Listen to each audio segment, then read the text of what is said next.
Good afternoon friends. आज हम लोग एक देखेंगे कि यूपी पीसीएस के लिए एक मंथ का समय बचा है। ठीक है, तो इसमें आप इसको क्लियर करने के लिए क्या करें और क्या ना करें, कैसे आप अपना बेस्ट दे सकते हैं, कैसे आप नंबर को इम्प्रूव कर सकते हैं। ठीक है, तो उसमें देखिए अब आपके पास ज़्यादा समय तो है नहीं, 11 अक्टूबर को है पेपर। ठीक है, तो एक महीना बचा है लगभग समय। तो आप इसके लिए क्या करें, मतलब क्या क्या पढ़ें क्या छोड़ें, और सबसे ज़्यादा ज़रूरी है लास्ट समय में क्या छोड़ना है हमको। ठीक है, फालतू समय नहीं वेस्ट करना है। तो लास्ट समय में आप देखिए सबसे ज़्यादा आप फोकस करिए आपका करंट अफेयर्स पे। करंट अफेयर्स आप जितना रिवाइज कर सकते हैं उतना करिए। लगभग आपको पता होगा 30 से 35 क्वेश्चन हर साल 150 में से करंट अफेयर्स के आएंगे, और ये काफ़ी इजी होते हैं। अगर आप इसको सही से पढ़ते हैं थोड़ा सा, तो आप इसको जल्दी से इम्प्रूव कर सकते हैं, और यहाँ आप अच्छा खासा 30 क्वेश्चन तक कर लेते, और यही आपके मेरिट में सबसे ज़्यादा इंपॉर्टेंट रोल निभाता है। ठीक है, तो और स्टैटिकल में आप क्या है, देखिए इतना समय है नहीं कि आप पॉलिटी, इकोनॉमिक्स, जियोग्राफी या इकोनॉमिक्स पूरा रिवाइज कर पाएँ और इसमें आप समय बर्बाद करें। तो मैं वही बताऊंगा कि किसमें आपको ज़्यादा फोकस करना है। ठीक है, इस लास्ट मंथ में। और आपका टारगेट जो है ना, लगभग इतना हो कि मतलब प्री क्लियर हो जाए। जैसे आपको मैं बताता हूँ ट्रेंड क्या रहा है कट ऑफ का। 2017 में आपको पता होगा कट ऑफ थी 127। ठीक है, अगर 16 में भी आप देखना हो तो आपको मैं बता देता हूँ, 16 में थी 132। ठीक है, 18 में आपकी कट ऑफ आई 126। ठीक है, अब 19 का अभी बताया नहीं गया है। ठीक है, तो आपको पता होगा कि यहाँ पे दो जगह निगेटिव मार्किंग नहीं थी। ठीक है, यहाँ पे निगेटिव मार्किंग नहीं थी, यहाँ से निगेटिव मार्किंग लागू की गई और 13 गुना किया गया। नहीं सॉरी, यहाँ से क्या निगेटिव मार्किंग नहीं थी और 18 गुना था। ठीक है, तब इतनी कट ऑफ जाती थी। 19 में क्या हुआ, निगेटिव मार्किंग के साथ 1/3 निगेटिव किया गया और आपका 13 टाइम्स क्वालिफाई किया गया। 18 गुना से हटा के 13 गुना कर दिया गया, और आप अगर एग्जैक्ट देखेंगे तो 11.9 गुना क्वालिफाई हुए थे लोग। लगभग 5000 के आसपास 474 सीट थी। ठीक है, तो उसी के हिसाब से हमें टारगेट भी फिक्स करना चाहिए। ये आप मान के चलो निगेटिव मार्किंग होने के बाद आपके क्वेश्चन जो है ना 100 प्लस होने चाहिए। ठीक है, अगर पेपर ठीक ठाक रहा, जैसे 19 में पेपर टफ था, 18 में बहुत सरल पेपर था, तो 18 में काफ़ी लोग नंबर खींचे थे। ठीक है, तो ये तो है कट ऑफ। अब है हम बताते हैं क्या आपको पढ़ना है, किस पे ज़्यादा फोकस करना है। ठीक है, तो जैसे आप करंट अफेयर्स, मैंने बता दिया कि करंट अफेयर्स आपको बहुत अच्छे से करके जाना ही है। आप लास्ट समय में जितनी बार रिवाइज कर सकते हैं उतनी बार, जितना टाइम आप दे सकते हो 2 घंटे 3 घंटे डेली, वो आपको देना ही है करंट अफेयर्स में। ठीक है, और अगर आप मान लीजिए कोई मैगजीन पढ़ रहे हैं, कोई ना कोई तो आप पढ़ ही रहे होंगे। ठीक है, तो आप जो भी पढ़ रहे हो आप मतलब उसमें परेशान होने वाली जरूरत नहीं है। जो भी पढ़ रहे हो आप उसी को 2-4 बार रिवाइज करो। मान लो आप कोई है जो यूपीएससी वाले हैं, ठीक है, रीजन वगैरह पढ़ रहे हैं, तो उनको भी घबराने की जरूरत नहीं है, उनसे तो हो ही जाएगा। ठीक है, अब जैसा 19 वाले में पेपर तो थोड़ा सा टफ भी था, तो वो स्टेटमेंट में सवाल बना रहे थे, लगभग 30 क्वेश्चन करके 2 से 3 स्टेटमेंट थे। ठीक है, तो उनको विजन वालों को तो और दिक्कत नहीं है कुछ भी, तो वो अपना वही जितना रिवाइज कर सकते हैं अपना रिवाइज करें। ठीक है, और नहीं अगर मान लो अभी तक नहीं कंफ्यूज हो कि कौन सी मैगजीन ज़्यादा अच्छी है, तो आप परीक्षा मंथन को पढ़ सकते हो। ठीक है, परीक्षा मंथन मैगजीन है, अभी आ गई है 2-3 दिन पहले, आप उसको लेके अभी भी आप पढ़ सकते हो, अगर नहीं भी पढ़े हो तो भी। ठीक है, कुछ नहीं किए तो भी 3 बार रिवाइज कर लीजिए, 3 बार 2 बार, तो आप कर लोगे। ठीक है, और मान लीजिए घटना चक्र की आती है, दृष्टि की आती है, आप जो भी पढ़ रहे हो उसको आप पढ़िए। करंट अफेयर्स आप ये हो गया। ठीक है, दूसरे नंबर पे आप प्रेफरेंस पे रखिए, अगर आप साइंस के स्टूडेंट नहीं है तो आपको बहुत ज़्यादा ज़रूरत है आपको लाइफ साइंस पे ध्यान देने की। ठीक है, लाइफ साइंस में देखो क्या है, वैसा है नहीं कि आप पूरा चीज़ पढ़ पाओगे, बायोलॉजी फिजिक्स केमिस्ट्री लगे आप पूरा पढ़ने। ठीक है, तो आप उसको पूरा नहीं पढ़ो। और लाइफ साइंस के लिए मैं बोलूँगा कि जो लूसेंट की ऑब्जेक्टिव आती है, इसके लिए लूसेंट की ऑब्जेक्टिव जो ग्रीन कलर वाली बुक है, आप उसको चाहो तो कर सकते हो, उसके क्वेश्चन लगा के आप प्रैक्टिस कर सकते हो, ठीक है। और उसमें देखिए सबसे ज्यादा क्वेश्चन साइंस में भी लगभग 30 से 35 क्वेश्चन आते हैं, ठीक है। तो इसमें भी आपको जैसे अब ऐसा नहीं कि सारे जैसे सबको ज्यादा सबसे ज्यादा वेटेज आपको देना है बायोलॉजी को, ठीक है। फिर दूसरे नंबर पर आपको देना है फिजिक्स को, तीसरे नंबर पर देना है केमिस्ट्री को। तो बायोलॉजी में भी जैसे अब सारी चीज तो पढ़ नहीं सकते हैं, तो बायोलॉजी में भी जैसे आप कुछ टॉपिक हैं जिनको सही से अच्छे से करके जाना है, जहां से क्वेश्चन बनते ही बनते हैं। जैसे आप न्यूट्रिशन, पोषण किसको बोलते हैं, ठीक है, ये वाला चैप्टर आप उसमें कर लीजिए। देखिए उसमें लगभग शायद 350-350 क्वेश्चन है, आप उसको 1-2 बार प्रैक्टिस कर लीजिए। 1 घंटा लगता है, 1-1.5 घंटे लगते हैं, आप उसको प्रैक्टिस कर लो, ठीक है। न्यूट्रिशन कर लिए, बाकी प्राणी विज्ञान जो दिया हुआ है मानव के बारे में, ठीक है,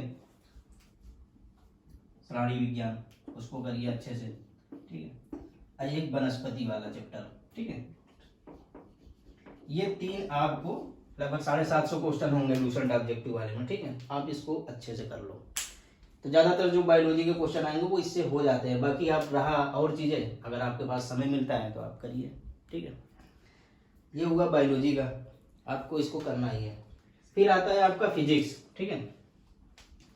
तो फिजिक्स में भी अब सारी चीजें आपको करने की जरूरत नहीं है। अगर आपको समय मिलता है तो आप कर लो, लेकिन मैं ये कह रहा हूं कि अगर आपको समय बचाना है तो फिजिक्स में आपको करना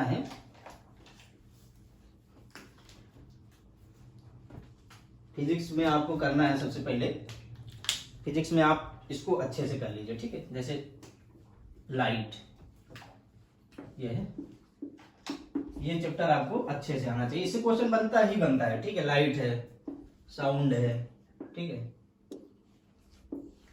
और फिर इलेक्ट्रिसिटी वाला है, ये तीनों आपको अच्छे से करना है, ठीक है। तो ये आप अगर आप इन तीन चैप्टर को करते हो तो इससे आपको 3-4 सवाल आराम से बड़े इजीली मिल जाते हैं फिजिक्स से, ठीक है। ये आप कर लीजिए, ठीक है। अब रहा फिर केमिस्ट्री, ठीक है। अगर आपको समय मिलता है तो, हालांकि ज्यादा है नहीं, 3 दिन लगता है, आप अगर करते हो ठीक ठाक डिवाइस फिजिक्स में तो आप पूरा कर सकते हो, लेकिन ये आपको करना ही है, लाइट चैप्टर, साउंड और इलेक्ट्रिसिटी वाला, ठीक है। और आप एक मात्रक से जुड़ा आता है जो यूनिट वाला चैप्टर है, पहला चैप्टर, उसको भी कर लो, एक सवाल इससे बन जाएगा, ठीक है। ये हुआ फिजिक्स का। फिर आप देखिए केमिस्ट्री में, अब केमिस्ट्री बहुत बड़ा दिया हुआ है, ठीक है। तो केमिस्ट्री में आप जो है ना सारा चीज नहीं करेंगे, आप वाटर से जुड़े जो चैप्टर है उसको करेंगे, ठीक है। ज्यादा फोकस करेंगे वाटर से जुड़े। बाकी आप जो है अगर इतना कर लेते हो तो मेरे ख्याल से साइंस से अगर समय मिले तो आप पूरा कर लो, लेकिन पूरा आप 1 महीने में बहुत सारी चीजें करने के लिए तो नहीं कर पाओगे। तो आप वाटर से जुड़े जो चैप्टर है केमिस्ट्री में उसको आप करेंगे। और आप करने के लिए मुझे जो लगता है वो लूसेंट जो ग्रीन कलर वाली ऑब्जेक्टिव है ना, वही आप यूज करो, सबसे बढ़िया है, ठीक है। अब आता है जैसे कुछ रिपोर्ट है जिससे जनरली यूपी में काफी सवाल आते हैं, ठीक है। जैसे फॉरेस्ट रिपोर्ट है, इसको आपको बहुत अच्छे से रटा हुआ होना चाहिए। इसके लिए आप यूट्यूब का सर्च कर लो, यूट्यूब पे बहुत सारी वीडियो पड़ी हुई है, आप उस पर देख सकते हो फॉरेस्ट रिपोर्ट। कई सारी वीडियो है, आप सर्च मारोगे तो जिस पे ज़्यादा है ठीक ठाक व्यूज, आप देख लो उसको, ठीक है। तो उससे हो जाता है फॉरेस्ट रिपोर्ट।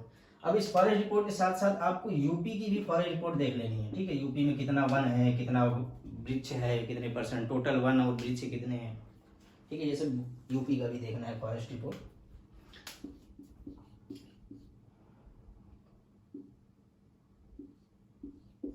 ठीक है। फिर आता है सेंसस। अब देखिए सेंसस तो वैसे जब इतना दिन हो गया 2011 से आया तो जर्नली सारे लोगों को रटा हुआ है, ठीक है। लेकिन फिर भी आप एक आध बार देख लेंगे तो ज़्यादा सही रहेगा, ठीक है। सेंसस की वीडियो देख लो, या कोई बुक यूज करते हो उसमें है तो आप उसको देख लो, तो आप सेंसस को भी देख के जाएंगे, ठीक है। पिछली बार हालांकि सेंसस से ज़्यादा सवाल नहीं आए थे 2019 में, लेकिन 18 में 10 से 11 सवाल डायरेक्ट सेंसस से दे दिया था, ठीक है। तो जो लोग अच्छे से करके गए थे उनको बहुत बेनिफिट हुआ था। तो सेंसस को मतलब लाइटली नहीं लेना है, तो सेंसस को भी आप अच्छे से देख के जाएंगे। इसमें भी यूपी के जो डेटा है यूपी सेंसस से, उसको विशेष रूप से आपको थोड़े बहुत तैयार होने चाहिए, ठीक है। फिर आपका आता है जैसे इकोनॉमिक सर्वे। इकोनॉमिक सर्वे से 1-2 सवाल आपको मिलेंगे, हर बार मिलता है, इस बार भी मिलेंगे इकोनॉमिक सर्वे। और मोटा मोटा कुछ पूछेगा उसी से, बजट कितना, जैसे पिछली बार तो क्वेश्चन आया था कि यूपी का बजट ही कितना था, तो ऐसे करके क्वेश्चन। तो इसके साथ इस इकोनॉमिक सर्वे इंडिया के साथ यूपी का भी सर्वे देखना है, ठीक है। इसमें इकोनॉमिक सर्वे से ज्यादा इंपॉर्टेंट यूपी की इकोनॉमिक सर्वे है, यूपी का बजट, ठीक है, सर्वे नहीं,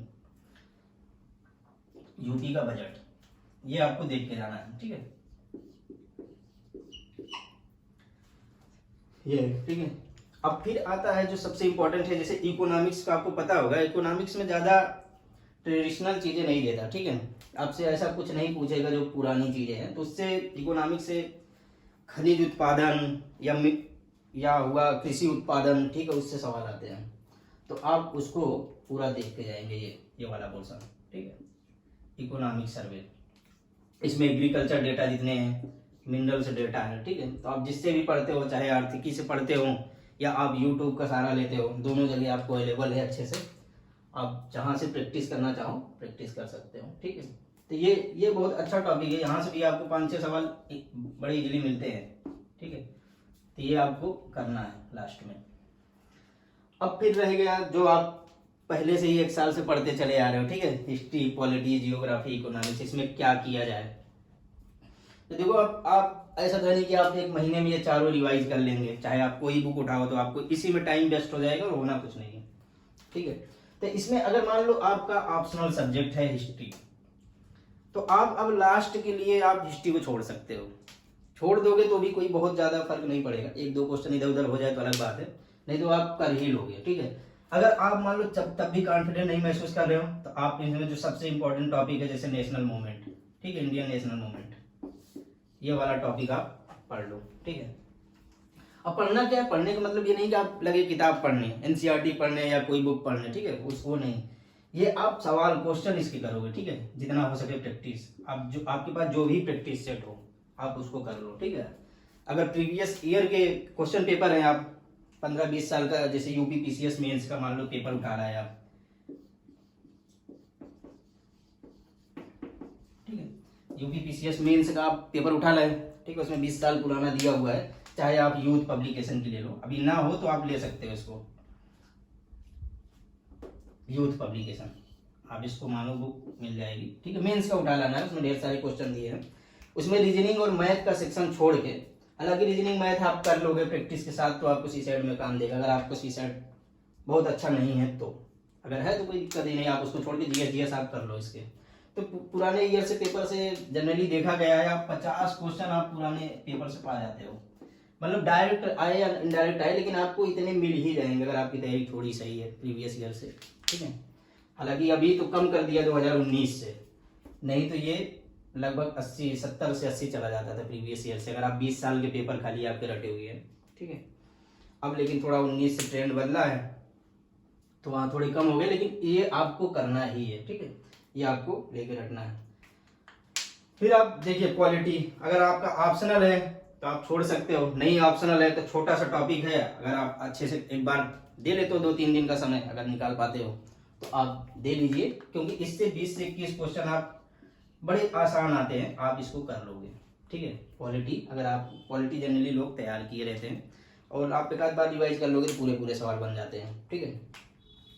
फिर हुआ जियोग्राफी, जियोग्राफी बहुत बड़ा सब्जेक्ट है, ठीक है। अब आप जियोग्राफी नहीं रिवाइज कर सकते कुछ भी, क्योंकि जियोग्राफी रिवाइज का मतलब है कि आपका 8 से 10 दिन चला जाएगा, तो आप जियोग्राफी बिल्कुल नहीं रिवाइज करेंगे। जियोग्राफी में अगर आप रिवाइज करेंगे तो भी समय निकालेंगे तो वो इन्वायरमेंट करेंगे, ठीक है, ये बहुत इंपॉर्टेंट टॉपिक है। इन्वायरमेंट के लिए आप ऐसा नहीं बुक पढ़ेंगे, ठीक है, इन्वायरमेंट के लिए आप कोई एक बुक ले लो जिसका सिर्फ क्वेश्चन लगाना है, ठीक है, जैसे एसके ओझा आप ले लिए, ठीक है, इसके ओझा ले लो, इसके ओझा में एक टेबल बना रखा है, ठीक है, वो स्टार लगाया हुआ, आप उसको देख लो, उसके बाद जो उसमें 20-22 हर चैप्टर में लगभग 20 चैप्टर हैं, तो हर चैप्टर में 20-22 25-30 ऐसे क्वेश्चन दिए हुए, आप उसको कर लो, लगा लो, तो उसी से काम हो जाता है, ठीक है, इन्वायरमेंट का। बाकी आप इकोनॉमिक्स में, इकोनॉमिक्स को आप ज़्यादा ध्यान नहीं देना, इकोनॉमिक्स आपको मैं यहाँ बता दिया हूँ कि जो सर्वे है, जो खनिज है, एग्रीकल्चर है, मिनरल्स है, ठीक है, तो आप उसको कर सकते हो। और मैं ये गारंटी के साथ बता सकता हूँ अगर आप इतना करते हो लास्ट समय में तो आप जरूर प्री क्वालिफाई कर लोगे। मेरी लास्ट की स्ट्रेटजी यही होती है, ठीक है। और मैं अच्छा खासा नंबर आता है, ठीक है। तो मैं आपको विश्वास दिलाने के लिए बताता हूँ कि मेरे 2018 पीसीएस में 150 नंबर थे प्री में, ठीक है। मैं 17 क्वालिफाई था, 18 था, 19 है, ठीक है। 19 को मेरा 22 सितंबर से पेपर है। तो मैं सोचा चलो आप लोगों से शेयर करता हूँ क्या लास्ट में करना चाहिए, ठीक है।